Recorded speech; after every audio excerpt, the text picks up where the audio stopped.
starting to record might be a good idea. I agree.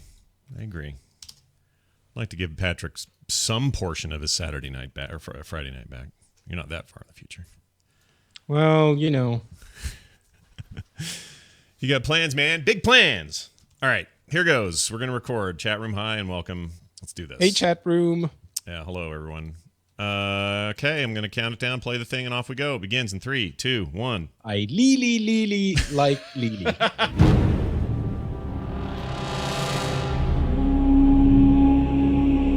You're listening to The Instance.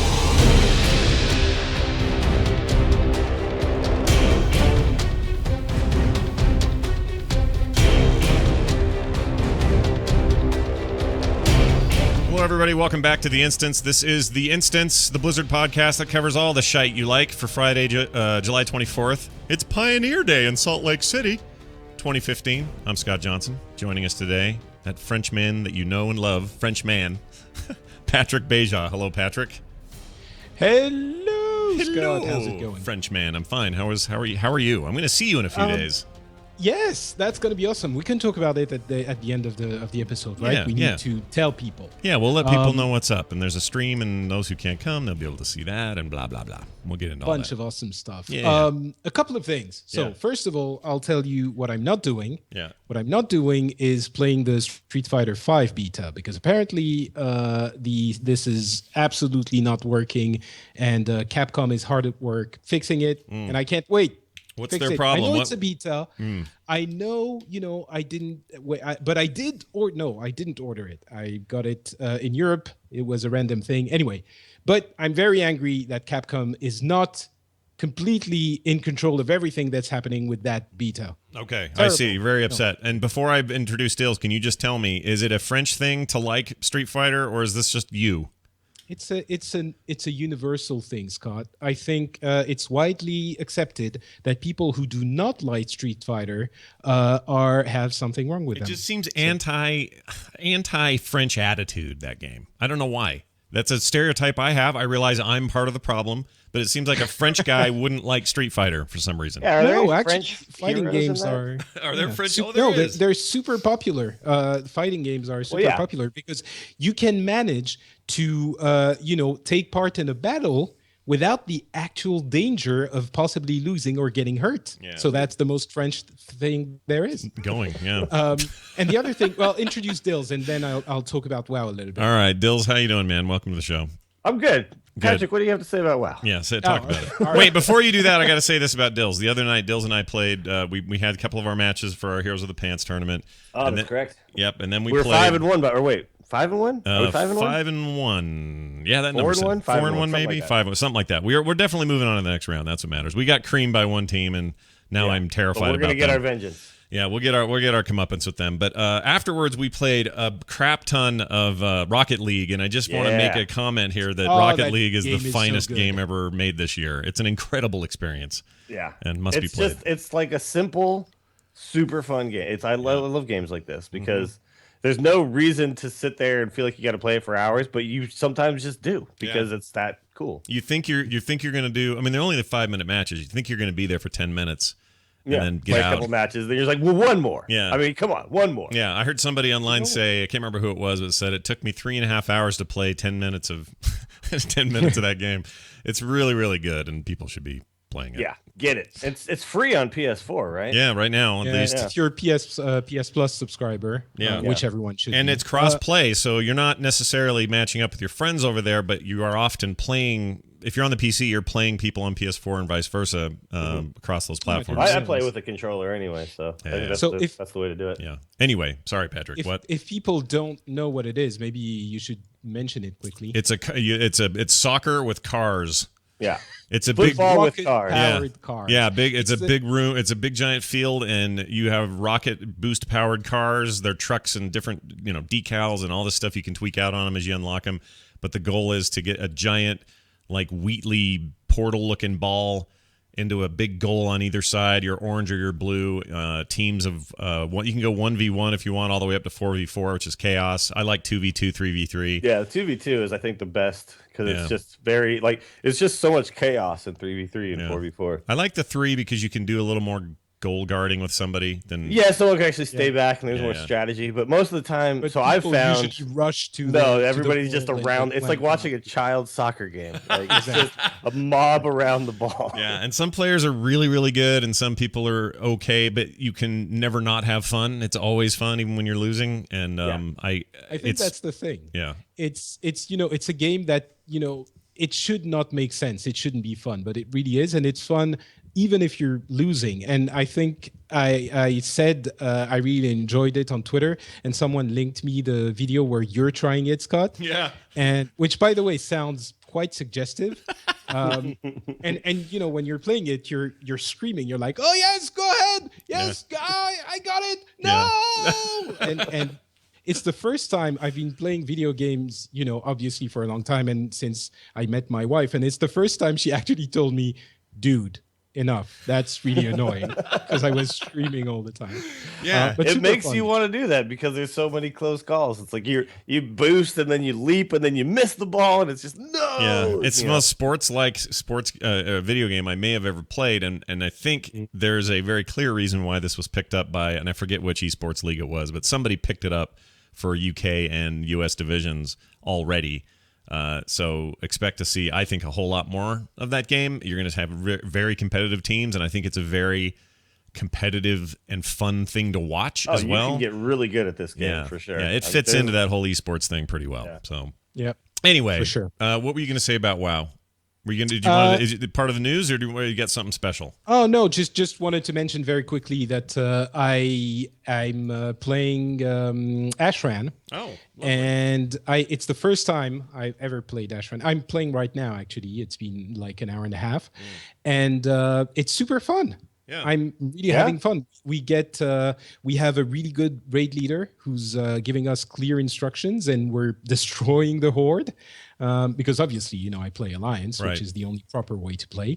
And it's super fun. It's like, 5 different battlegrounds mashed into one. And when you're doing it properly, it's really enjoyable. So I don't know how it was before this patch, but but it was. I think it was slightly better before, when it was just kind of a big mess of people because you could still get enough people to do what you wanted to do. But now, because of the 40v40, if your team's not doing what it's supposed to do, you just get destroyed and it sucks. That's what's happening for there. Yeah. The horde, I think, the horde's having a very different experience than Patrick is right now. Yeah. I mean, I've gone in there a few times, and sometimes, people go in and out and leave and come in, and it just kind of goes on forever. And sometimes you get into the right group, and it's enjoyable. But for the most part, it's like everyone's just off doing their own thing. So I was in one the other day, and I was like, I'm just gonna fish for piranha. Screw this. And I spent like 20 minutes fishing for piranha. Yeah. But it's. What do you think? Man. What do you think of the theory that that this is an unwinnable battle for Blizzard, in that WoW PvP is never fun when you lose? And like I just mentioned, the fact that Rocket League can still be fun even when you're losing, and I even think Heroes can have some fun to it when you're losing. Sure. I would argue Hearthstone is quite fun even when you're losing. Yeah, they're pretty good at it generally, but I think their PvP in WoW has never felt very fun when losing. It feels like an uphill battle. It depends. It depends. It depends on if you're losing badly or if it's just like you feel like you're just a little behind, and if we just do this one thing, we can catch back up. Because if you're down one flag, losing, no matter what, honestly. But if you're down like one flag in Warsong or something like that, like that just feels like let's buck up and we need to like get this together and stop fighting in the middle, and all that. People can start to like say what we should be doing. Sometimes your team galvanizes around it. But something like Ashran, where it just feels like nobody knows why we're losing or what's going wrong or what the hell is actually happening. Maybe that's part of what I'm saying. That feels bad because you don't know what to do. That might be part of what I mean. It's like there's a sense that you don't know why you're losing. You feel powerless to ebb the flow. Yeah, you're one of 40 people, and you can't really swing a battle by doing something different yourself. Yeah. Whereas, say, like Warsong, I can switch up my I can be like, okay, I'm going to start defending now, or I'm going to go get the flag myself. And I'm going to do something to change this. And in Ashran, you don't feel like, okay, I'm going to do something, and then you run out and you just die because there's like 30 alliance there. And And that's that doesn't feel fun. Yeah. But I would argue though that Heroes sometimes is very demoralizing when you're down like 4 levels and you can't win any fight ever. Yeah, there are moments there. I've just there's been too many experiences in Heroes though where we've come back from that deficit and won or all come you need to so do close. Is like get one good team fight or take a boss. Put those guys on cooldown and then ham their core. It's like there's nothing quite like it. And so knowing that that's always a possibility, I think helps me there. You almost have to experience it to know that it's a possibility, though, and that may not happen for every player. So they may be just having loss after loss and thinking, "Well, I'm never going to win this game." You really need to have one or two of those. Oh my gosh, I can't believe we pulled this out moments. And I just feel like something like Ashran doesn't provide you with the feeling that you could turn it around, even if you don't. It's this slow tug of war kind of thing that Ashran is, which I think is tough. Like there's objectives around, and those objectives will help you with essentially doing. Well, now they also like do quests for you essentially as well, which is kind of nice. So sometimes even if you're losing, you can still like win an event, and then that's just does something for you. Mm-hmm. But it's this slow tug of war part of it that just feels like, well, we're already losing, we've lost. Like there's no coming back from this. And that sucks. Well, the good news is today's news is all about that. World of Warcraft faction switching Mercenary mode was announced. It's been a few days. Weird, now, man. It is pretty weird. So here it is. Here it is in short. It is weird. Here's the short. Super weird. Not. Here's the short description, and then I want to hear everybody's take on it. In short, Mercenary mode is coming in a new patch, or it will be here in an upcoming patch. Will allow you to play as mercenary for the opposing faction in World of Warcraft PvP modes. That means Battlegrounds. That means Ashran. That means a lot of things. This is non-ranked play, is where this will be. They say whenever your faction is experiencing a long wait time to get into Ashran or unrated Battlegrounds, agents from the enemy faction will appear in your base in Ashran, Storm Shield for the Alliance, War Spear for the Horde. These agents will allow you to enter Ashran or Battlegrounds disguised as an enemy player and actually fight as the opposing faction. So it's a kind of a window dressing way of saying we're having trouble with balancing out queues, so we're just going to make it so you can swap teams for the fight and still get your rewards and still walk out of there with your achievements and otherwise, but really all we're doing is just balancing out the queues. It's an interesting approach. Patrick, let's start with you. Do you think it's will it be effective in balancing things for them? Yeah, of course. That basically it means now that population, faction population doesn't really matter anymore for those, unranked battlegrounds at least. And it can't, I don't think it could not be effective. You're making the entire population of the game one giant pool from which to pull. So yes, I understand that lore-wise, it's going to be a little bit, you're losing a little bit of what makes the Horde and Alliance opposition, and it's going to make some people say, oh, but it's, you're making it too easy or whatever. Someone's going to complain. But the actual effect is that instead of waiting 10, 15 minutes for your battleground, you're going to be waiting half or a quarter of that time, hopefully. I mean, it could even make, since, the servers are already put together in, what's the name of the groups of servers? Battle groups? Battle groups? Battle groups, yeah. The groups of servers, battle groups, got it. Yep. Yeah, there you go. I'm guessing it could make the grouping almost instantaneous because you're always going to have enough people queuing for a battleground at a given amount at a given time. So it's like joining already. Yeah, it's like joining a Halo match now. It's you're going to pick your team when you get in, and you don't. There's no, pick red or blue. You just go. Not quite as much because I think there is a condition for you to be able to do that. What's it called? Mercenary mode. There needs to be an imbalance in your favor. So you need to be on a battle group that needs those mercenaries on the other side of the thing. Right. And you have to opt into it, right? They say Holinka said on Twitter you have to elect into it. Yeah. And so, but the thing is, if you are on the side of the battle group that has too many people, then it means you have a long wait time to get into your battleground. So if you have an option to go on the other side and get grouped almost immediately, then I'm guessing it's going to balance things pretty well and pretty effectively. Yeah, so. And it's important to know. Here's why you're wrong. Okay, Patrick. give it to lay it out. I want to hear it. This doesn't balance crap.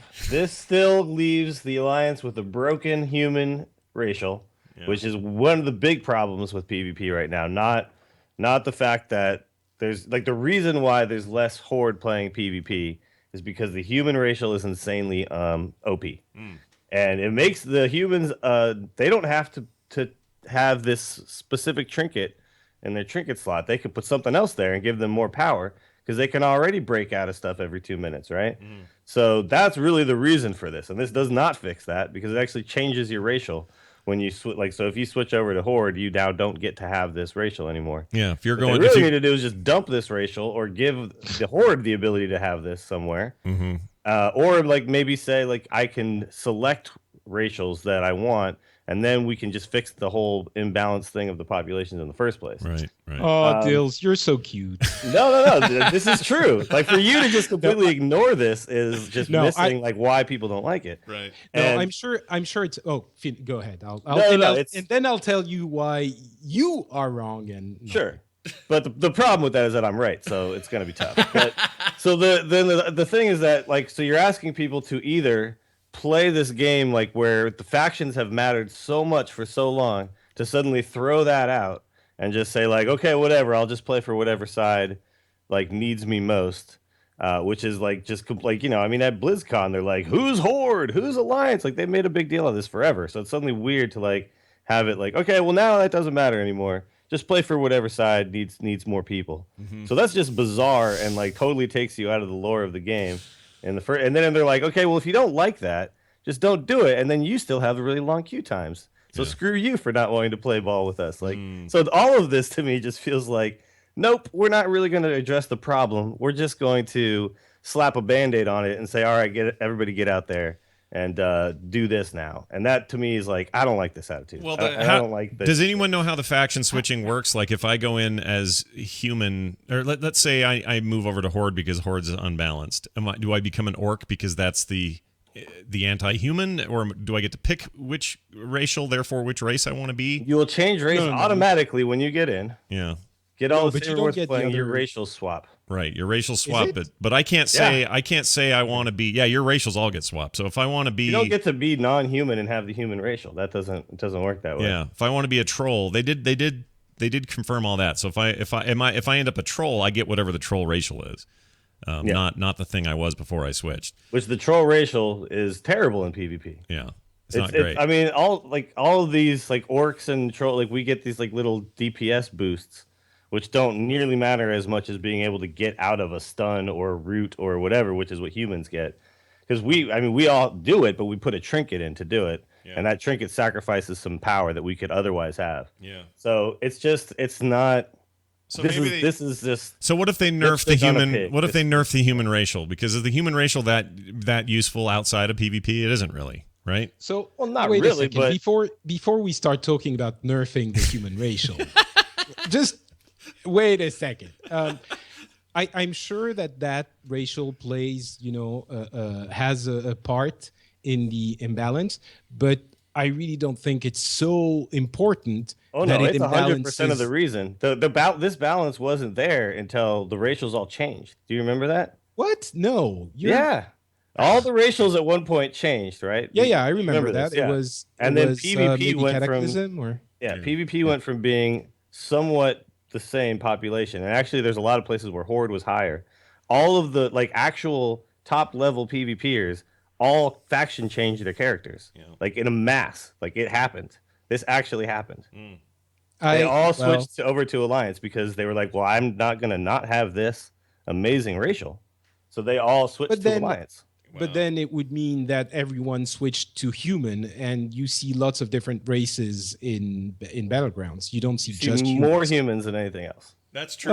There are more humans running around. In my limited Ashran experience, they're way more. Yeah, but it's just like the fact that you have more orcs. It's just the iconic race of the thing. It's literally because of every man for himself, which is the human racial. All right, I'm telling you, I pay attention to this stuff, Patrick. You seem extremely certain of this. I'm not as certain that this is the only thing that everyone in Battlegrounds goes for, and that's the only reason. Not everyone, but people who pay attention and are like min-maxers. Yeah. Like, min-maxers played orc. Like when you play orc hunter, you're playing the hunter that min-maxes your DPS the most, right? Because of your racial. Sure. And so people who min-max in PvP will play humans. Yeah. And if all you care about is this part of the game, the PvP part of the game, I could see that being like, well, I want to max out everything I can do. Right now that means I need to be human, and they may racially switch again if it goes another way. Yeah. Yeah. This is the problem. This is the core of the problem right here, is that they just have stronger racials than the Horde does. Right. So it's created an imbalance over time. Go ahead, Patrick. But you know what? The reason why they created slightly stronger racials was because there was a huge dominance of the Horde beforehand. Well, but I know, but see, again, that was the wrong way to fix that. Right. This is the wrong way to fix it now. It. You're saying just make it balanced. Yes. And it's not that easy. It's actually, that's the key issue of every game that has a competitive side ever. You always have tiers and if it wasn't every man for himself that was, in your words, horribly super over mega powerful over everything else, another one that would be the most powerful. I'm not convinced that it's the only cause of everything, and that if you just fixed that thing, then everything would be perfect. Yeah, so let's just say tomorrow they eliminated racials. Everybody had to get a trinket. There were no racial advantages. Let's just as a hypothetical situation. Yeah, and let's say that was the case. Then you would have the class. Well, okay, only shaman are killing it right now, so now we're all going to be shaman. Or there would always be something like that.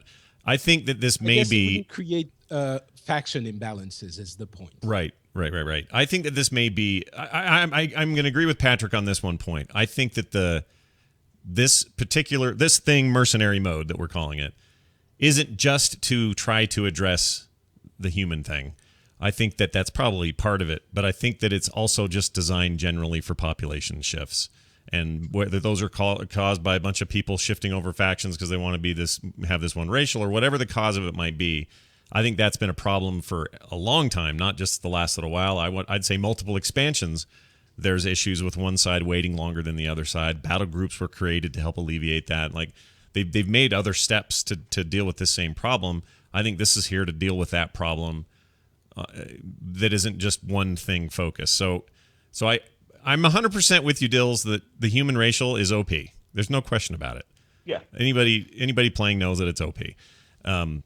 But I don't know that this is even an attempt to address that so much as it is just to say, we got to even stuff out. It's not an attempt to address it at all, and that's why I think this isn't the right way to handle this issue. They're definitely saying, okay, there's an issue. We see there's an issue, right? Yeah. And the issue is that it takes a long time to queue into Battlegrounds if you're playing Alliance, because Alliance has way more people. But why does Alliance have way more people? That's what you really need to address. Because, like you said, Patrick, it didn't used to be this way, right? It used to be a lot of Horde, too. Right. What is your definition of way more people? What do you think the balance is overall? I don't have the numbers, so I can't tell you. No, but what's your impression? Because you're talking about impressions. Yeah, if you had to guess it, like just percent. My impression is that it's like 2-to-1, maybe something like that. Okay. So 66% Alliance is your guess. Something like that. So the only number that we ever got was when they did that big infographic a couple of years ago, and it was, I think, 52% Alliance. Okay. Yeah. And it was like 2 years ago. So what I'm trying to say is, that, and then you're trying to make an argument that I'm wrong because my impression is wrong, right? Yeah. I get what you're doing. This is a clever trick. No, I'm just saying that the population, I don't think, is as imbalanced as people think. I wish they would say. You're talking about all of World of Warcraft. We're talking about just PvP. And you're saying just PvP. Yeah. That's what this is changing. It's a subset of the overall population, certainly. But the thing that would solve this is if they would just say, like, tell us what the current percentage is. Like, I don't know why that isn't transparent. That would be kind of nice. Because if you start saying all of these things, then people use them as bullets to shoot everything that moves, and they're like, oh, but this is why this is broken, and this is why this sucks, and this is it's we've seen it happen many times, and I don't think it would solve the problem if you said, oh, well, look, we have 52% alliance in the whole game now. Then people would say, oh yeah, but that's overall population, and in actual PvP players there's this and this. And if you said, well, in PvP there's 57% alliance, and then everyone would go, oh yeah, but on my battle group it's much worse, and it's not. People are not going to be. I don't understand where you're going with this right now. Numbers. Well, listen, I think that honestly, like, there's a problem. Blizzard is saying there's a problem, but what I'm saying is this isn't going to really, in the end, this isn't going to fix the problem. This is just like, okay, let's just do this so that people stop. How does it like not talking fix to us? the well, here, let me throw this in here. You have to now like play. So all those alliance people who are like, I'm alliance now, they're the ones who are going to have to switch over to Horde. And that's like that's not fixing the problem. Like, you're just telling people that now you have to play as the other side, when all you could do, like, you could literally just give like 1-for-1, the ratios could be the same on both sides, and then you could just, like, there would be no reason why you are alliance over Horde. You would just pick the one you want, like, and not be forced into a selection. I really hope that one day they remove the racials, and it might be coming. And I agree that it would make everything more or less, well, it would make everything equal, but I don't think it would fix the imbalance problem. It may not. It may or may not. But it won't fix, but it won't cause an imbalance that is essentially like done out of like fear of losing, right? Like, people are choosing alliance because they want to be on the winning side, right? Sure, but that kind of sucks. You should just pick what you want. Yeah, I agree, but you would still have an imbalance because for some reason you can have a 50-50 split in everything all the time, and you would still have an imbalance, which would make this system still needed. You would still need to put everyone in the same pool. I don't think so. Listen, here's how this thing's going to work. Here's how this thing's going to work. There's going to be a big swath of players who are less interested in perfect min-maxing, who just want to enjoy PvP, and that's kind of the weird long tail of this population of PvPers. They're not the upper crust who want to win every match and are min-maxing to the nth degree. This group is going to like this change because this means their queue times aren't 20 minutes. And that's a huge factor in this that we're not considering. So whether or not it fixes the overall problem or the fundamental problem, it will fix the I don't like sitting here for 20 minutes problem, and that's a big deal for a lot of players. So there's a third my queues group are incredibly short, and like, I enjoy that part of the imbalance. I like, right?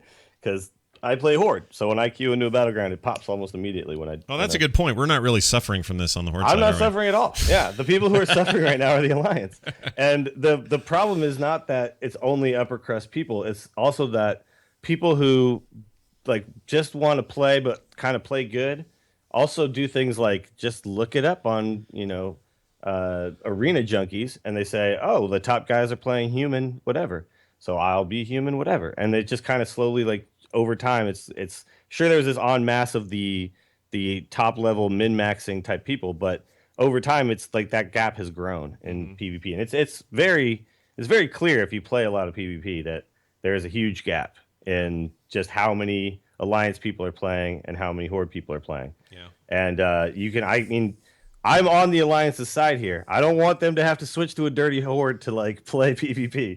Like, I'm with you guys. You should be able to be a human. But also, like, you shouldn't have a racial that's just so much better. Someone brought up Will of the Forsaken. Like, oh, well, doesn't Horde have this one? No, not really, because Will of the Forsaken is just charm, fear, or sleep.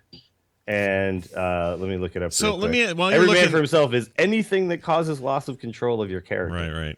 So it's everything. Let me ask you guys this question: why couldn't they do this? Link, if you're listening, I'd love to know the answer to this.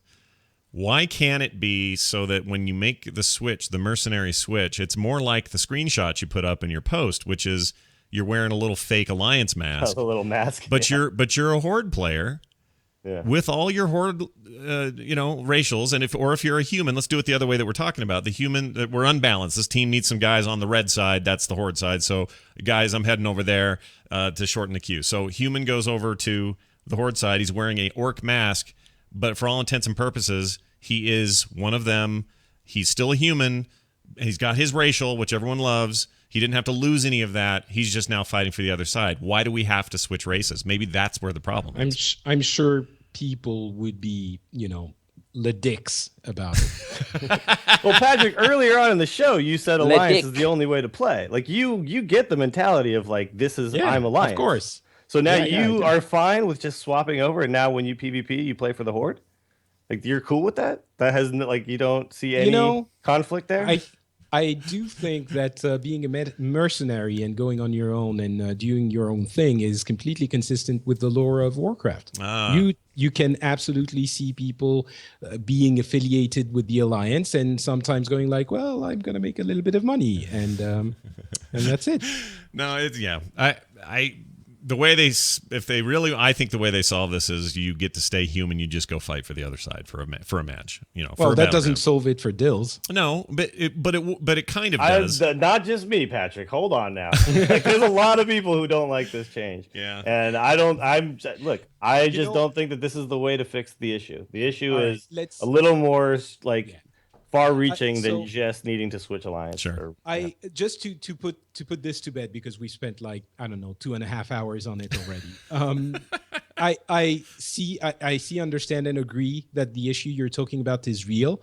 I just disagree that fixing this specific issue would fix the imbalance between factions, and that's why we probably do need that system, even if it does hurt some people's feelings.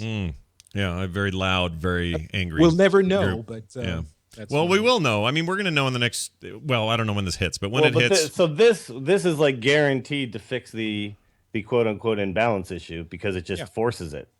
This is just like taking okay, I got this square peg and I'm trying to get in this round hole, so let me just shave off the edges of this square peg, and now it fits. Yeah, it's like two baseball now teams. you messed up your square it's peg. It's like the Braves and the Giants are having a game, and the Braves are short 2 guys, and the Giants have a bench of 5 Yeah, dudes. they're like, here, we'll just throw one of our guys to you so we can play this game. That's a little weird if you think about it that way. It's very weird, yeah. And to me, like Patrick, I 100% agree with you that this will fix the problem.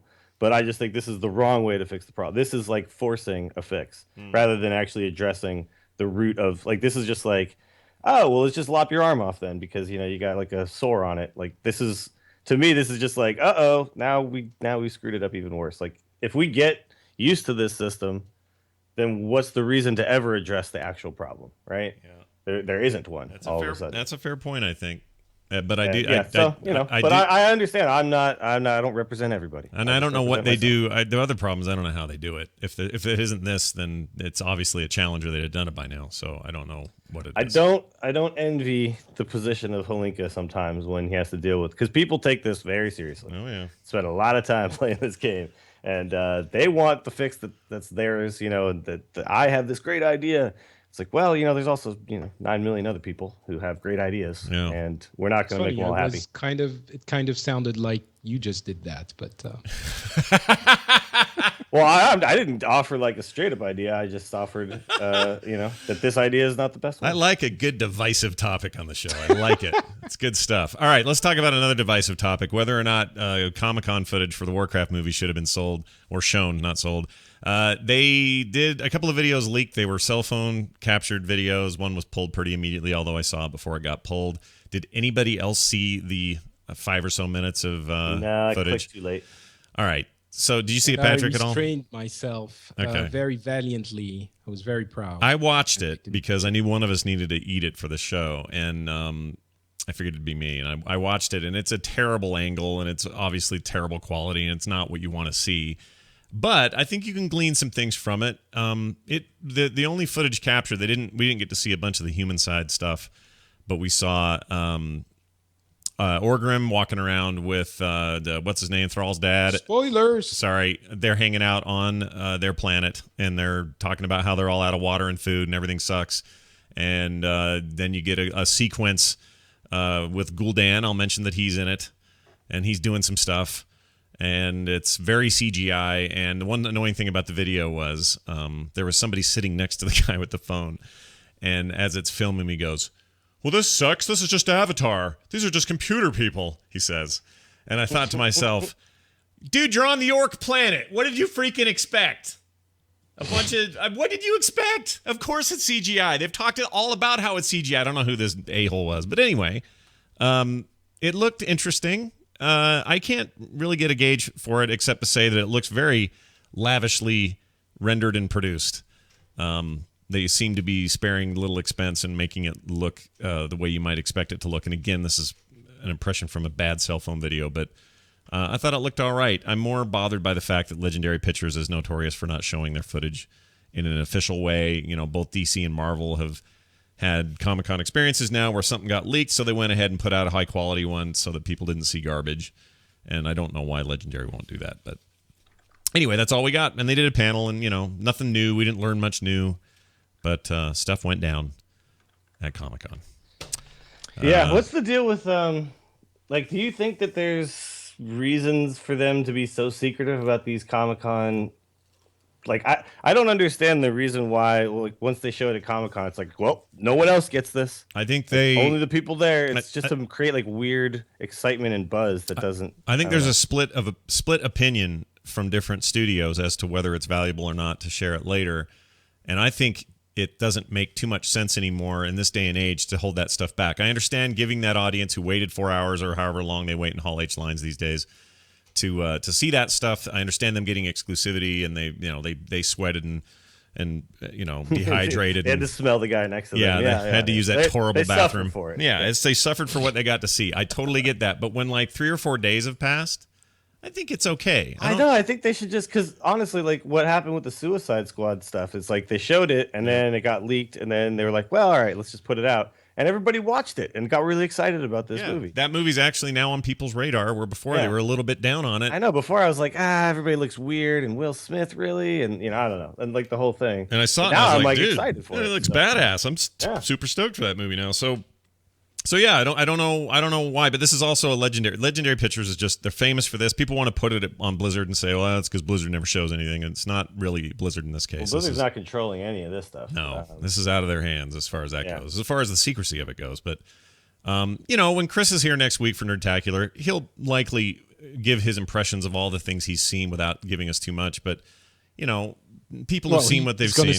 He's going to say it's awesome. What do you? Of course he is. I mean, we already know he's stoked because he said so on Facebook and other places, and he's seen a lot of things that we haven't seen yet. But I guess I'm just not willing to throw. People seem to be wanting to throw the movie under the bus simply because they held it back and didn't show it to the general public, and I don't know why that sentiment exists. No. As we said last time, the movie is going to come out in June next year. Yeah. They're going to start releasing stuff. I think that's exactly what we said. We started saying, it's coming out in March, so we might start seeing something. They might even release it to the public now, and then someone in the chat room confirmed it was actually, reminded us it was pushed to June. It's too early to release stuff for June. You need to. I'm guessing is BlizzCon is going to be the time when we see a public trailer, and it's also going to be hopefully more finished and polished than it is today, because again, we're still very far away from the thing. So the hype curve is probably going to start, I would say, October. Well, November, don't forget though, the reason that they delayed it the first time was because Star Wars announced after they did what their weekend release was going to be. So then they went, we're not doing that. Move it to March, and then they changed it from March because there was something else in March. I can't remember now. There's some other big deal in March. Yeah, but when you have time, you take the time that you need. That's to do true. stuff. That's true. And I'm not complaining. I'm glad they're taking their time. But I guess what I'm saying is what they showed, by all accounts, I've talked to people who were in that hall and saw it. It was a polished, nice, beautiful, extended footage trailer that isn't like half done or missing parts or any of that. Right. Like it was indicative of what the final film might be. So I'm not sure that holds water so much that they have to wait. But then again, there's an opportunity at BlizzCon for them to get up. That would be the reason I'm saying they're going to wait is the marketing schedule. Sure, it's not. Yeah, that's a good point. Yeah. Sure. If they don't show it during the opening ceremonies at BlizzCon, I'll be disappointed. I think that's where they should do that. It would be awesome. You know what I'd like to see too, though, is I don't know if I want to see like a bunch of actual scenes and like a bunch of dialogue. I would like to see more of like just a straight teaser trailer that just gives you like an idea of what it is and doesn't really get like I'm getting really sick of trailers that actually give away stuff at all. Yeah. And I just like trailers that just show you like look at what it looks like. This is what you're going to get visually. And let's just show you a couple of things that might excite you if you kind of understand what they are, and just stop there. Like, don't go further. The Terminator Genesis trailer was really bad at doing that. What was that? There's that new Leonardo DiCaprio movie that's going to come out pretty soon. The Western. Is that what it is? I don't know. But they showed the trailer was like no dialogue. It was just like battle scenes and like old. Yeah, he's riding around on a horse. Yeah. That's all it was. But it looked amazing, and I was like, okay, now I'm in. The Revenant, I think it's called. The Revenant. Yeah, that's it. That looks rad. By the way, it looks awesome, and the trailer gave nothing away. Yeah. I have no idea what's going to happen. I'm all in on that. I think that looks great. I know it's some sort of revenge movie, and that's it. So there it is. And you got Tom Hardy in there because apparently he's in everything now. He is. He's sometimes great. Twice. I love him. I got man crush on him. 6.2 has something that nobody knew it had. And it's maybe the greatest part of the patch. And I say that somewhat in jest, also somewhat not. But anyway, if you sit down, okay, you hit X, sit down, your character.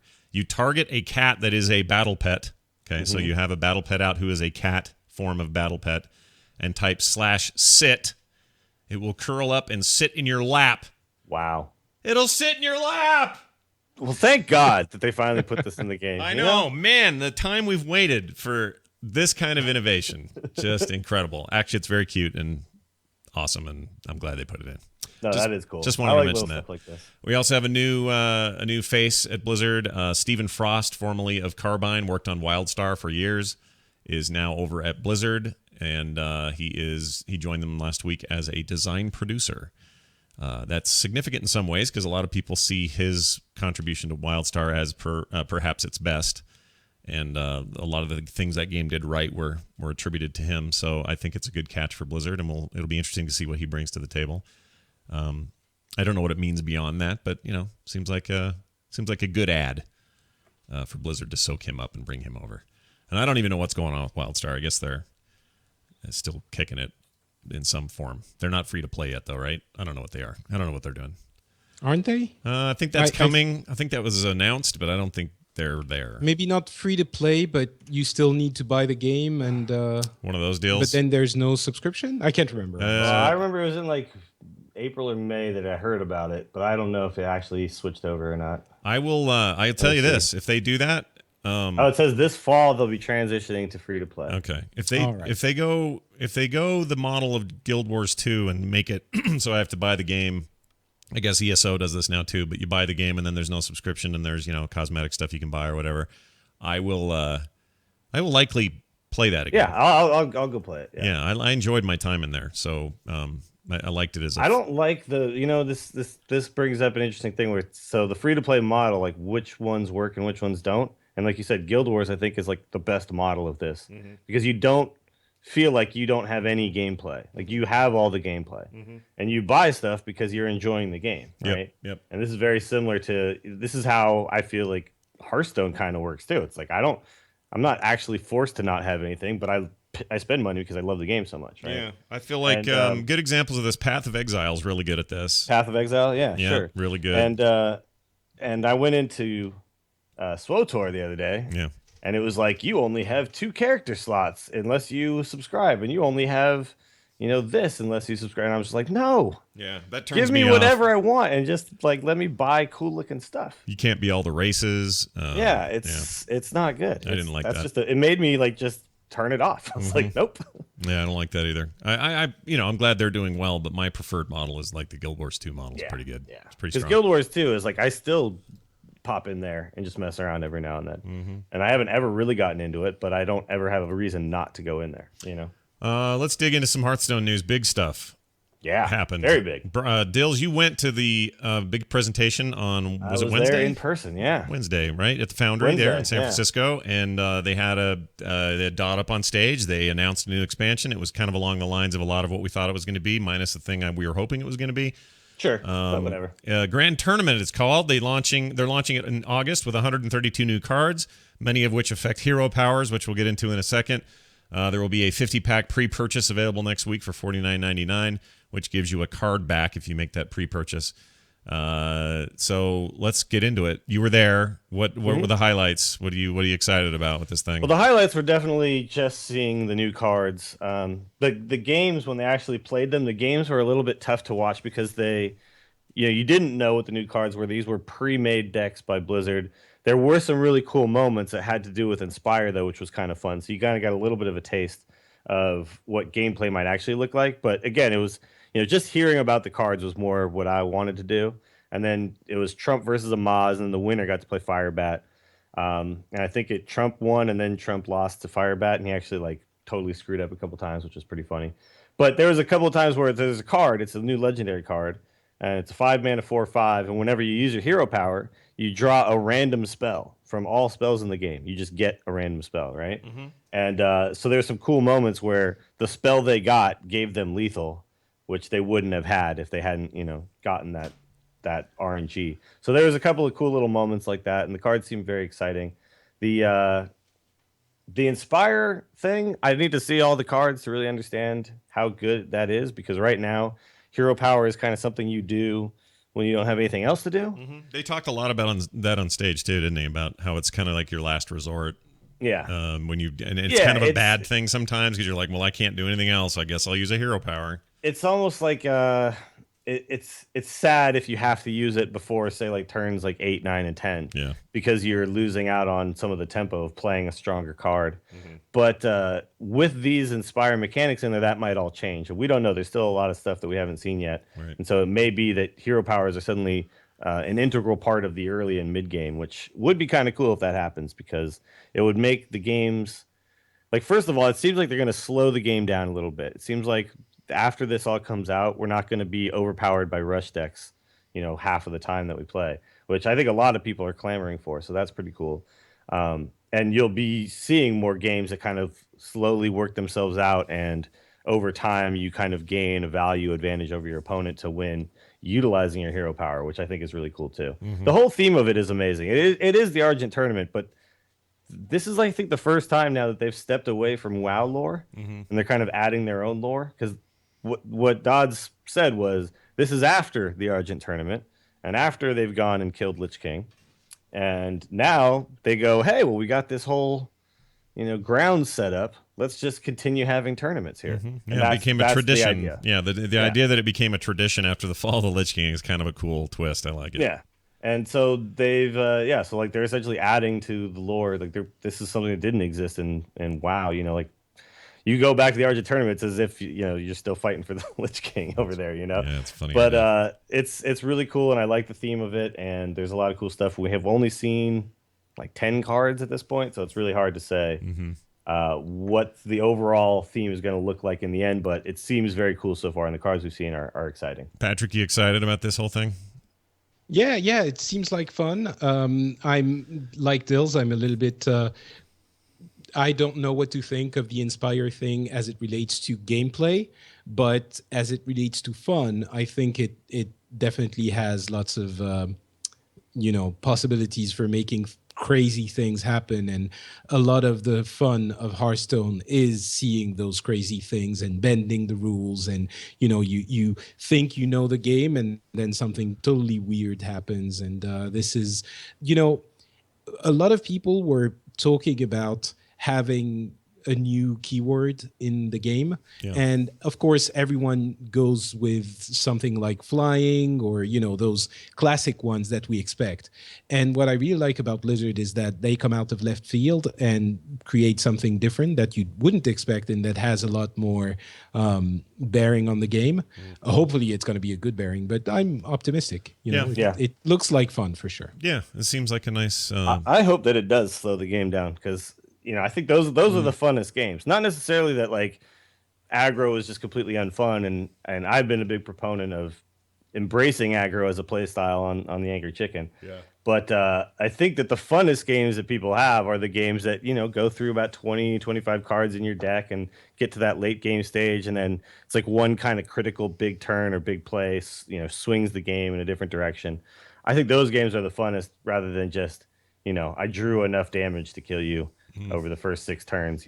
Those games have a place, but I really like the idea that the games are going to get a little bit more involved and drawn out and interesting. So yeah, I also just have some fondness for the Argent tournament time in that part of the expansion, and I enjoyed that.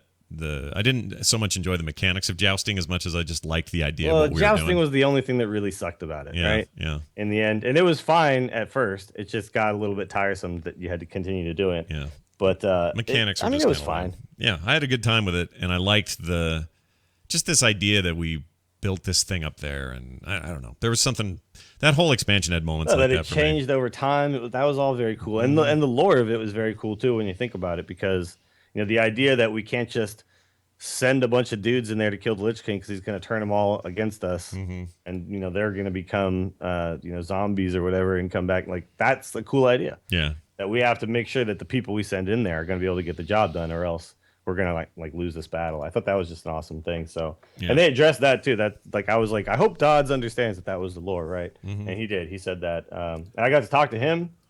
I got pictures with Crip, Trump, Amaz, Firebat, Eloise, the Chinese player now in Tempo Storm. Did you guys just have Amaz on your We did have Amaz on the show recently, yeah. And I got a bunch of people there who said that they wanted to be on the show in the future and stuff too. Including got to say hi to Lindsay was there. Yeah, so, Lindsay's always good. We love Lindsay. Yeah. So it was awesome. Did you give her a hug for me? Of course. I said this is specifically from Patrick. From Patrick. Yeah. Squeeze a little toot out just like Patrick used to. I said this is how Patrick hugs. And I got a little bit weird, but She's my favorite PR person. She's really great. She's so nice, and like she's just a joy to be around. Yeah. So, and all of that team really is. It's special group of people they got over there. Well, then you came back and we played Heroes of the Storm. Heroes of the Storm news. So Leoric is out. Freaking Leoric, everyone. He's awesome kind of in a lot of ways. He's also he has no stun ability, which I think is making him a little harder to deal with. And I know there are other warriors who are in that boat, but Leoric, while awesome in many, many ways, I feel like a stun would really even him out. Yeah, he doesn't really have CC necessarily. He has slows, but yeah, and most of his slows, his best slows are when he's dead, which is an interesting mechanic. So for those that don't know, Leoric is the Skeleton King from Diablo 3. If you played the beta, then you killed him multiple times. If you played the game, you've killed him at least once. He was a cool piece of the lore, I think, for sure, and is definitely a nice addition here. He's all part of this Diablo themed sort of event month thing they're doing.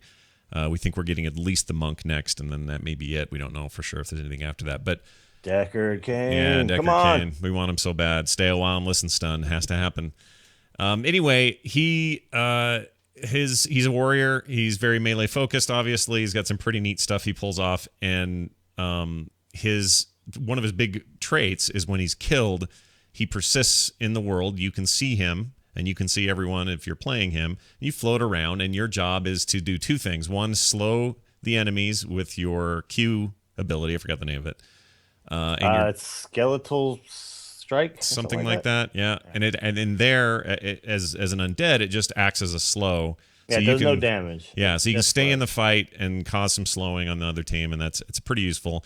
The other thing, this has a cooldown, so it's something you have to want to be strategic with. You can also keep people off of objectives with it too, which is kind of interesting. So that like is if they're cool. trying to get something, you can actually hit them. And that's right. You can stop them from getting tribute and stuff like that. Yes, Patrick. Dills, do you know, or well, actually, Scott, maybe you know as well, in other MOBAs, do you have this kind of weird behavior where when you die, you don't actually die, you stay and you do stuff? Yeah, I'm not familiar with a character that has this. This is not too. Okay. This isn't completely unusual, and I couldn't tell you which character it is, but there are characters in League and Dota 2 where there are some like persist after death type mechanics. Like right. in this game, they're already sort of like this yeah, anyway. Uther does it. Uther does something Tyrael similar. does it. Yeah, Tyrael does it. But they both actually go away after a second. But it's time limited, right? Correct. So this is the only one where you stay the whole time. And he doesn't ever go back too. Like he doesn't spawn back at the base. He spawns wherever he is. Yeah, which is both good and bad. Like there have been times. So the W key, you're siphoning life off of other players as well while you're in ghost mode, and that's reducing your death timer. So if you were at 50 seconds and you siphon a few guys, you might trim 5, 6, 7 seconds off of your timer, which is pretty useful as well. But you got to remember, you're going to pop wherever you're at. So you don't want to necessarily be out in the open or in enemy territory and exposed too much. But if you can, you want to be around where, part of your group is, perhaps, because if they're in the middle of a fight and they're 4-on-5 and you pop in, you can do a lot to sort of end that fight in a positive way. Oh yeah, you suddenly have full health and you just show up in the middle of a team fight. That's pretty. It's pretty solid. Great. It's pretty great. And he's still people. I don't think have figured out the correct build yet. His ultimate abilities, he has the one that he kind of like walks through everybody and swings, does a bunch of damage, but it's pretty slow and easy to get out of. So I feel like more people are going to go towards it is kind of a CC ability. It just puts like a big barrier around people. The entomb. Yeah, entomb. Yeah. And you can actually trap people in there pretty good, and just get them away from the rest of their team and then kill them. And it's you can fantastic. Also do stuff like put it on top of a merc camp or something. Oh yeah, and then you can only get in there and the other team can't, and you can steal merc camps pretty well. with it. So yeah, it's got it's definitely one of those skill shots where you got to be careful about placement and stuff. But when you use it right or at the right moment and trap 2 heroes in there that have low health or something that we're trying to flee that don't have an escape out of that thing, it is a pretty epic ultimate it's very cool. Yeah. Heroic. It's similar, I'd say, to like Stitch's pull in, where it's like this. You just get one of these off in a good way, and you can turn a fight. Yeah, it's really good. He's really, really good, and he does a lot of AOE damage. He pushes lanes pretty well. But yeah, like you said, Scott, no actual stun mechanic on him means that sometimes you're just going to not have the tools that other tanks have. So I think what he really is a second tank and 2 tank compositions. I think that's where he's going to shine. I totally agree. So you already have an Anubarak or an ETC or something like that, or Diablo, and then you pick him as like your Sonya pick, and he's able to do a lot of things that other melee assassins can't do while still being able to put out some damage. Yeah, and that, by the way, that heroic can I sort of the entomb can almost work like a second Tassadar wall. If you want to use it in that way, it gives you a ton of control. Yeah. I don't think anyone's going to be taking the other one once everyone's kind of figured it out. I think that's going to be taken more often. The other one's great for damage and it's great for health regen, but it's like you said, you can dodge the hell out of that thing. People who are good are just going to sidestep you. His only thing that's like an escape that I actually find easier to use as an offensive ability is the E key. Is that what it's called? Yeah. So you basically kneel. Do a little thing, and your ghost leaves your body, and you can leave in any direction. There's so many seconds that happens, and then you pop wherever you have gone to. It's basically like a slow blink in a way. Yeah. But you take less damage while you're kneeling. So like your guy is still staying there, and people can be attacking it. Yeah. And then you just blink to wherever your wraith was. Right. And you move like 50% faster too, so you get away pretty quick. But like you said, it's a great way to catch up to people too. That's the way I like it, because not only can you catch up, but you're going to get some great damage if you're queued up on Q and other stuff. You can just nail a guy. Yeah, you just catch up with somebody, then slow them with your Q, and then other people, and then you hit your W and you start siphoning life. And, it's pretty good. One more thing too about him is the Q only works, the W only works on heroes, but the Dragon Knight and the plant guy, the plant golem thing, they both count as heroes, and because the W siphons 25% of health, it hits those for 25% of their huge health pools. Wow. Browder said in a tweet that is going to to so enjoy it while you can. I think it's broken right now. Yeah. So it would seem like go ahead and do it for the time being until they nerf the hell out of that. But yeah. 25% off the Dragon Knight is a big whoop. Just destroy Dragon Knight. Yeah, it's like almost a waste. Like you're never going to do that map. Like if we were in one of our matches where we're picking characters, and if the other team chose that either one of those player controlled golem maps, we would just do it. And somebody would have to be Leoric. Anyway, what a great game. I'm just loving it. So much fun. and he's a great new character. So go check that out. There's new skins and all that. I like the Vicryl skin just because, little WoW lore in there as well is nice. So it's good stuff. Which I picked up, by the way. There was a they had a sale, right? I don't know. At this point, I'm just buying the heroes when they come out. I am too. I play can't the help game it so much that I just, I'm like, what, screw it. I'm just buying them when they come out. I can't help it either, dude. My daughter bought me this one, which was nice. It was a little birthday present. But when I see something new, I'm thinking to myself, nah, I got plenty of characters to work on. And then it hits, and I'm like, damn it, freaking gotta buy that bastard. Here's my $10, Blizzard. Take it. Take my $10. All right, time for this. Hear ye, hear ye. Why, it's the town crier. All right, Town Criers, where we take your emails and your calls. They're always fun to do. By the way, chat room, somebody's saying they don't count as heroes. No, anything that a hero can embody. So like the Dragon Knight is a hero who puts on the dragon costume and controls it. So we're not talking about the Mind Golem or the Eternity dudes. The Immortals. We're not talking about those guys. They are not directly controlled by characters. And there's certain things that you can't put on massive characters. And like that. So like Dice Man is saying, Sylvanas and Venom, I don't think you can put on massive. Right. So that's the reason why some things work and some things don't. But if you can put it on a massive hero, then it works. Yeah, and like we said, it's a bug, so they're working on it. Anyway. Yeah, and I don't think it should work that way. So yeah. You can call us 801-471-0462, leave us a message, or email us, theinstance@gmail.com. We have emails today, so I'm going to do these emails here. Here's one from Vincent, who wrote in and says, hello, Instance Group. Last week, you discussed Blizzard expanding into a new game genre and how they were able to take a niche genre and bring it to the mainstream. He said being it to the mainstream. Anyway, I would personally like to see their take on the well-established first-person RPG genre. You're probably talking about like, Skyrim-ish sort of idea. While some would argue that the first-person RPG genre is saturated, I believe they could bring something unique to the table. After listening to the discussion, I realized that Blizzard has focused exclusively on online games. Will they ever make a single-player game? I would love to hear your thoughts, Vincent. So StarCraft Ghost would have been one of their first forays into a single-player experience, and surely with campaigns and other stuff, they provide plenty of single-player experiences, but they always have online components. I don't think you're going to see much from Blizzard in the future that doesn't feature some kind of online component. I think that's just part of their DNA now. But as far as them tackling, like, let's say they did I'm trying to think of it. Let's say a StarCraft universe-based first-person RPG, I would play the living hell out of that. Now, when you say first-person RPG, are you referring to things like Skyrim, okay, yeah. So like Fallout is a good example. When he says well-established, I think there's some marquee titles you could mention, but like without the MMO part. Correct is what I think that's what he's getting at. Like Skyrim, truly like Skyrim, where it is a singular experience for you. Maybe it's moddable or whatever, but it's a single player. The problem with these games though is that you play through it once and then you're just kind of done, right? I don't know. Skyrim draws me back all the time. I feel like it, just for the game itself, it's not the same, for the like I think once you've completed it, sure you might pop in and mess around, but like I think Blizzard just kind of focuses on games that have this like really long lifespans and you can keep on changing it and adding things, and because of the online aspect, the game never gets. Well, what if it was like co-op, Patrick? What if you and I could get in together, you and I, and play? How about that?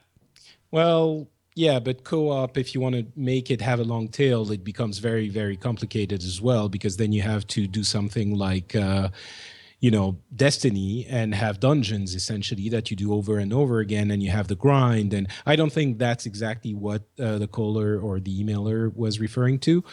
And I agree with Dills that it's not something that they've done in a very long time, at least, a single player experience, and that's it.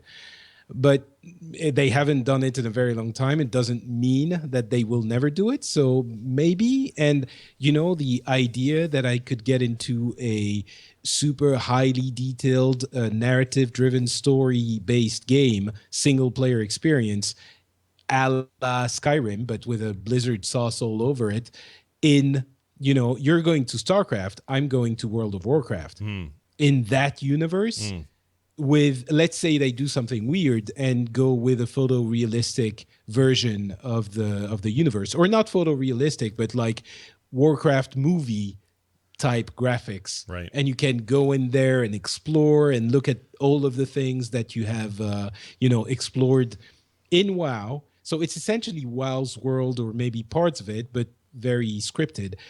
All of a sudden, I start drooling a little bit. Yeah, dude. But, well, you guys saw that Unreal 4. I don't think it would be bad. I'm not sure that Blizzard wants to focus on something like that has a short lifespan. Yeah, I kind of agree with that. No, I agree. I agree with you, Dills. I don't think it would happen. They just have a DNA of making, long tail, online, competitive games that will the last type forever. of game you're playing 5 years later. No, totally agree with you guys. I would say this though. They showed that somebody had made Westfall, rendered it in the Unreal 4 engine. Oh, yeah, I saw that. Yeah, and that was breathtaking. And it made me, when you started saying this, Patrick, it made me think of that and what you could do with some modern, more realistic sort of tech, applied to the world we already know and love. And oh man, that is a very exciting prospect. Right? Yeah, that would be really neat. To play a game like that. Unreal, every game is basically getting, if you go on Reddit, every game is getting it's Sonic the Hedgehog in Unreal Engine 4. And it's basically just some random, landscape with Sonic running around in it. Yeah. And when the Westfall one came out, it was fairly decently, faithful to the original one, and there was the music, and the Westfall music is so iconic, and it represents a lot of people's first contact with WoW when you were getting out of Elwyn Forest. Yeah, when you finally started to venture out a little bit. Yeah, exactly, and it's that feeling of I don't know, exploration, and imagine that in a full game, and you would go out in Westfall, except it wouldn't be a series of quests, tiny quests. It would be like, I don't know, some basically Skyrim. Okay, let's just give it to Bethesda. Let them do a Skyrim with a skin of WoW. I would be happy. I would play the shit out of that. Yeah, probably. I really would. I still go back to Skyrim. I'm like, talking about it now makes me want to play it. But do you mod Skyrim? I do, think, a little bit. The modding of it, I think, is also what makes that game have the legs that it's had. I completely agree. The modding community is the only reason Skyrim is still relevant to a lot of people, and it remains very active. That's a very active community, and they keep making cool things. But yeah, put me. Like the level of discovery in Skyrim that I love so much was the things like I came around a corner, I'm on my way to some quest, but I see a hole in that cave. What's that about? Let me go in there and then spend the next 30 minutes trying to clear a bunch of skeletons out and get a rad sword at the end that I didn't even know this was here. Like that kind of stuff. Put that in WoW. Oh man. Sure. Take out the combat of Skyrim and let's yeah, exactly. And we could do something. Let's make that a little better. I mean, yeah, this game, for all of its wonder, is broken in so many ways, and Blizzard wouldn't release a game broken like that, or they wouldn't. It would never be enough for them to have those combat mechanics sort of work. They would want it to really work, and I want to play what that is. Yeah, I don't. Sure, but and then imagine all of the zones that you remember from the base game, and I don't know, like going into the wetlands, or some of the ones the plague lands for the first time. The plague lands, there you go. Jeez, and you have like this super realistically rendered thing. It's never going to happen. No, it's not. It's not going to happen. But we can hope and we can dream. Yeah, we can think about how cool it would be. And we hope for another Bethesda single player, Elder Scrolls. It's funny that you guys brought up Westfall. Anytime there's like a Westfall, like a reference to that, I always just remember like all those little. Like, I think it was the first place I died in World of Warcraft, because it was like all of a sudden there was like stuff close to the road that I had to watch out for, and there was the harvest golems. Remember those? And then there was the little dude on the road that would like. There's the assassin on the road, and sure. And there was mages, Defias mages, close to the Dead Mines entrance in that little village, and like something like 5 years ago or 6 years ago, Blizzard released a couple of stats, and that mob, I believe, was the one that was the most lethal, that had killed the most players in the whole game. Wow. It's like this level 12 mage that did some very damaging fireballs. Yeah, it was fun. I just noticed. So someone in the chat room linked us to Nexus mods. There's a Skyrim mod called Azeroth in Skyrim. It has not been updated since December of last year, so it's been a while. So I don't know if that means they've stopped development on it, but it looks like somebody was trying to do just this. They were creating Oh yeah, look at these images. Yeah, cool. some pretty cool stuff in here. I don't know if they gave up or what the deal is. I mean, if this is still usable, I may try it later. Well, anyway. Yeah, it looks like this is still a thing you can load. I'm looking at the screenshots, and Skyrim was incredibly beautiful back in 2011. Yeah, it's looking, and maybe it's the quality of the mod itself as well. Yeah, it's not looking like what I pictured in my head when we were talking about what's in your head needs Unreal 4, and it needs a new. Yeah, exactly. Yeah, I completely agree with that. Sure. Anyway, second email we got was from Eddie. Eddie says, pretty sure where this is going. New expansion will coincide with the movie plot. We will be confronting the returning to the world of Azeroth that's still in the alternate universe timeline. This will literally be WoW 2.0, where all Azeroth has been re-rendered in the artistic masterpiece vein of Draenor.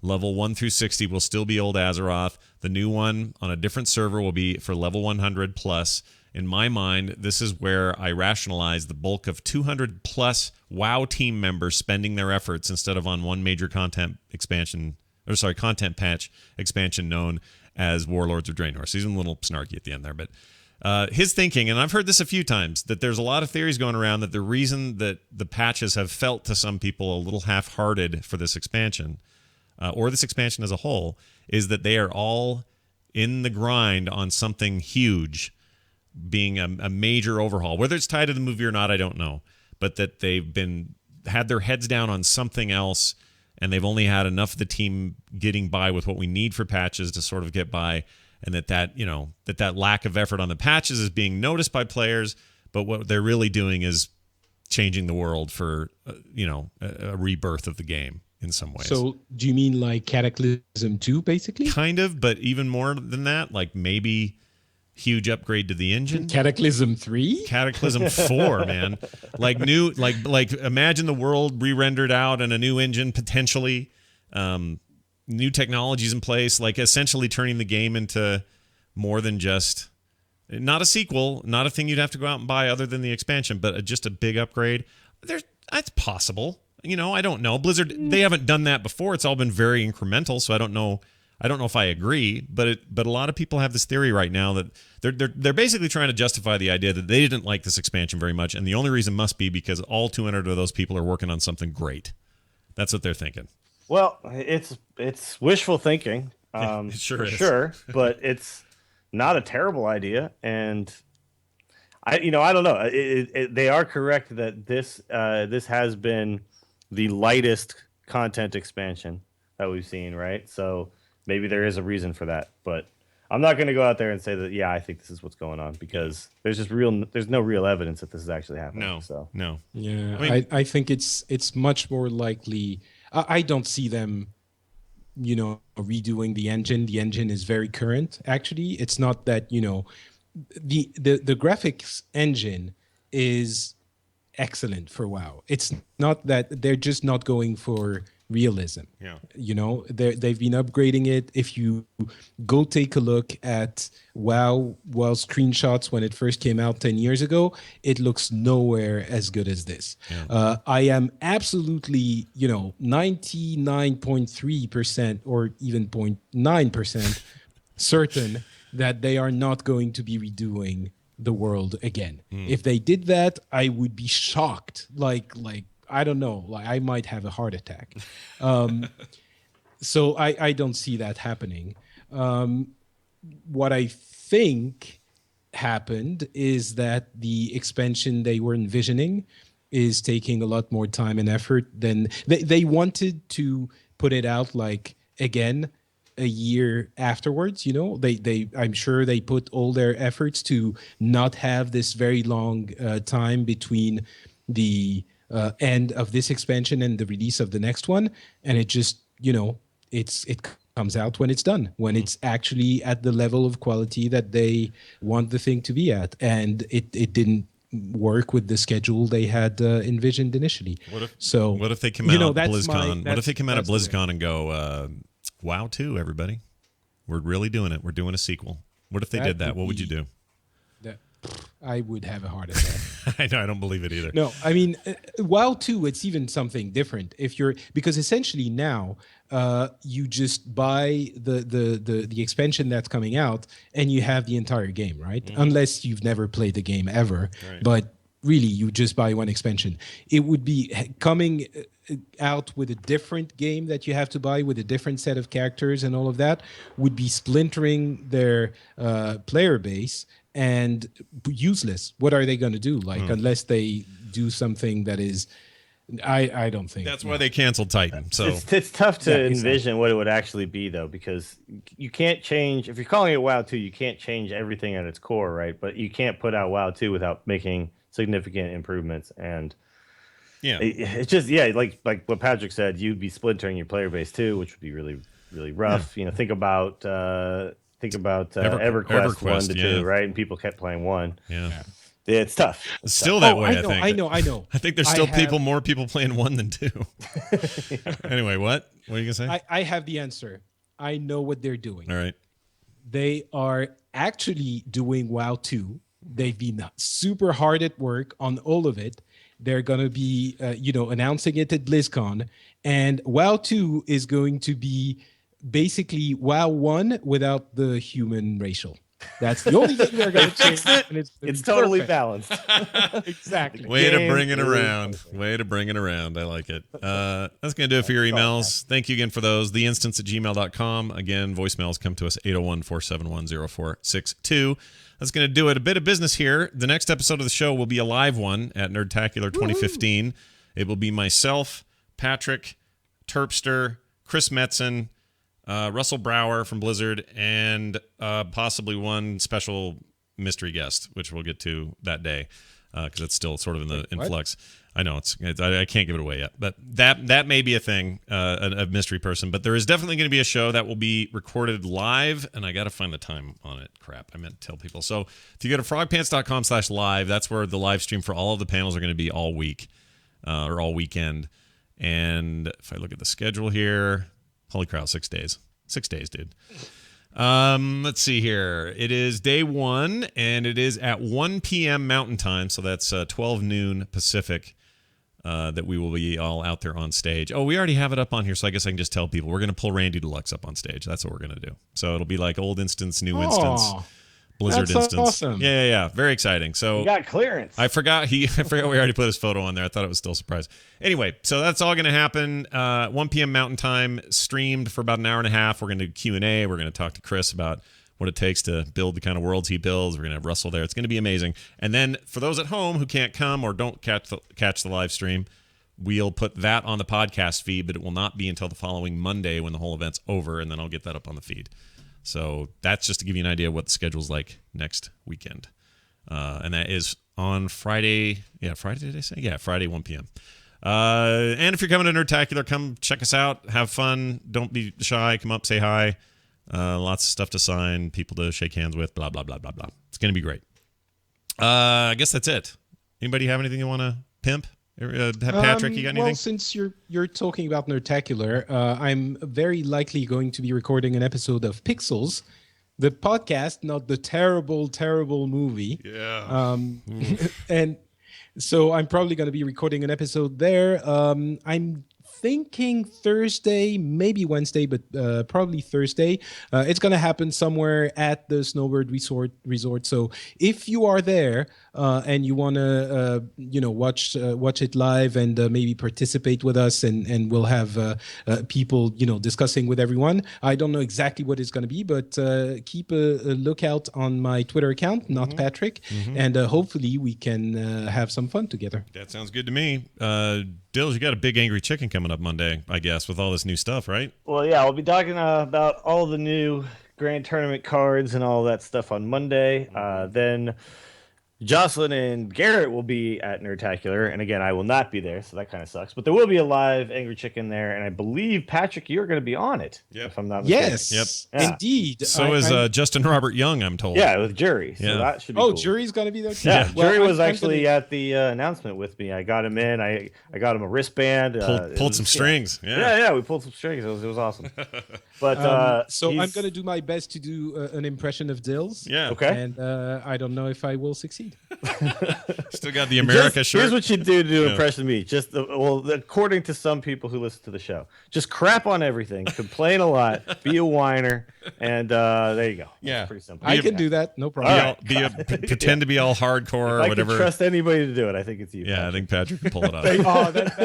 That goes straight to my heart, Dills. Thank you. We've got a lot of cool guests too. Like Kanata and Carboni are going to be there. It's going to be a big year. Anyway, sorry. Actually, so that Friday, while you guys are doing that is the last day of August, and that's the day I'm going to be moving out all of my last stuff from my current place. So that's going to be quite a not fun day for me. So I'll probably be tuning in and trying to listen as much to what you guys are doing to make me feel better. But maybe it'll also just make me really sad that I'm not there. So well, if we get the Skype thing worked out, we may buzz you in or something. I don't know. That'd be fantastic. We're trying to figure that all out at this point. But we're good luck with all that moving stuff. You're moving across town, and that's never an exciting well, weekend. I'm moving first to my mom's house, which is terrible and also kind of exciting. Because I get like some home cooked meals, and my mom makes great apple pie. So hopefully that'll happen at some point while I'm there. But then eventually the plan is to move to Austin, Texas. So.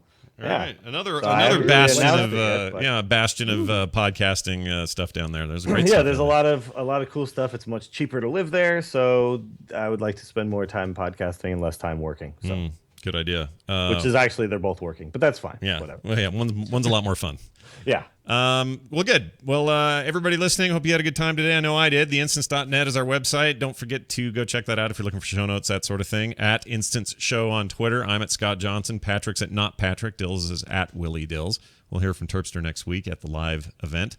Our theme was created by Matthew Oxley. Big thanks to our intern, Paul Swickard, and more shows like this at frogpants.com. It's going to do it for us, for me, for Patrick, and for Dills. We'll see you at Nerdtacular 2015. I won't. Bye.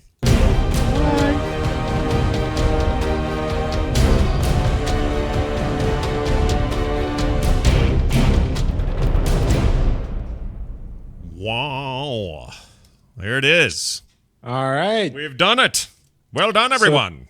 Terrible news, everyone. Oh, no, what? Apparently, the Street Fighter V beta has been canceled. Really? Dude, know, Capcom is batting like 1,000 lately. What is their deal? I don't know. Well, it's a beta. They are apparently having big problems with the server infrastructure, and they're having the balls to cancel it and reschedule it later. Yeah. Well, we're it's the responsible thing to do. Yeah. Well, isn't it always though? That sucks. Yeah. That's too bad. But I am not as big of a Street Fighter fan as you are, so I feel bad for you more than I do them. It is though. It is a huge scene. Yeah. Like every time I go to game night, there's a few of us playing Hearthstone and some people playing like board games and stuff, and then there's just like this massive group of people playing Smash Brothers and Street Fighter and Mortal Kombat and all that stuff. I feel like that stuff's poised for a bit of a not resurgence because it's already kind of here, but it's just going to get bigger in the competitive scene, and that's good. Evo was cool this year. The problem for me is I'm just not good at it. Like I just I'm bad too. So. I'm not great. Well, Street Fighter V is going to have a little bit of it's going to be made a little bit easier for people to approach. So but I think the target is going to be people who used to play back in the day and who have given up. And so if that's I loved it back in the day. Year. I mean, that was my PvP, was going down to the... Yeah. There was a 7-Eleven or whatever that had a machine, and I just put my quarter on and wait and play whoever. It was awesome. Yeah. See, and the queues were long. The queues were very long, yeah. The queues. You had to win to stay, to like actually play, I call them lines. You were good. You got more practice. Here in America, we call them lines, Patrick. Come on now. Get with it. All right. Have fun, both of y'all. I'm sure we'll talk again soon. See you next week. Yeah, we'll see you next week. And everyone play Rocket League. Woo! All right. Thanks, everybody. Talk to you soon. See you tonight for Current Geek, 5 o'clock p.m. Mountain Time Zone. We'll see you then, okay?